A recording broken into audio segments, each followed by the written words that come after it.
सपनों का शहर कहे जाने वाला मुंबई, जहां कब दिन होती है और कब रात होती है पता ही नहीं चलता।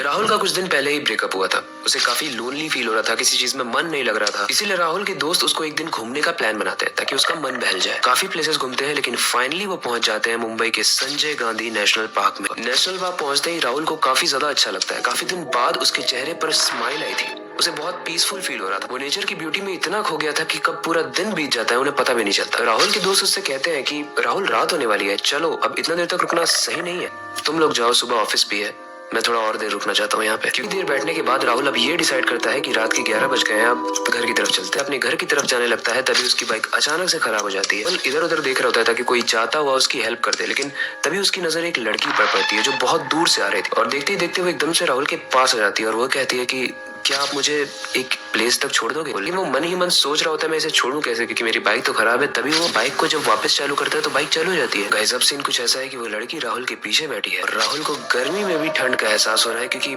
उसे ठंड लग रही है। वो लोग काफी दूर तक पहुंच चुके थे, लेकिन तभी अचानक से फिर से बाइक खराब हो जाती है। राहुल अपनी बाइक को सही करने के लिए उतरता है, वो लड़की भी उसके साथ उतरती है।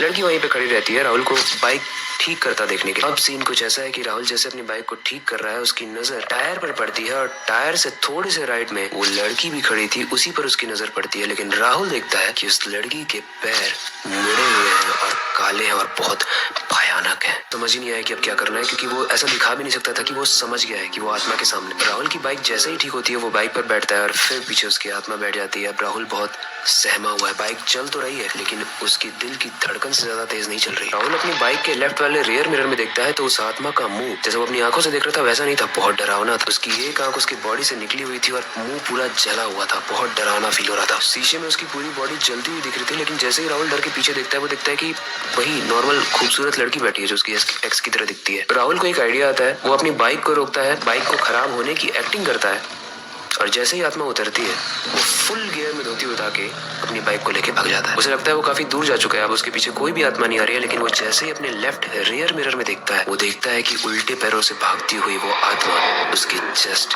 पीछे। राहुल जैसे ही ये देखता है उसकी रूह कांप जाती है और वो बहुत डर कर गिर जाता है, उसकी बाइक भी गिर जाती है। बट वो जहाँ गिरता है वो इस नेशनल पार्क का गेट था, जिसके आगे एक गेट कीपर भी खड़ा था। और वो राहुल से पूछता है, तुम्हें चोट तो नहीं लगी? एक बात बताओ, इतनी रात में तुम यहाँ क्या कर रहे थे और तुम वहाँ से बच के कैसे बाहर निकले? क्योंकि रात में यहाँ रुकना मना भी है और आज तक जो रुका है वो बचा भी नहीं है। वो उस गेटमैन को अपने सारे इंसिडेंट बताता है और फिर गेटमैन बोलता है, यहाँ पर एक लड़की ब्लैक मैजिक करती थी और अपने आप को सेक्रीफाइस कर दी ताकि वो इस दुनिया में हमेशा जिंदा रहे। और तब से वही लड़की लोगों का शिकार कर करके उनकी सोल्स को, उनकी आत्माओं को खाती है और जिंदा रहती है। तुम्हारा लक अच्छा था कि तुम बच गए, लेकिन हमेशा ऐसा नहीं होगा।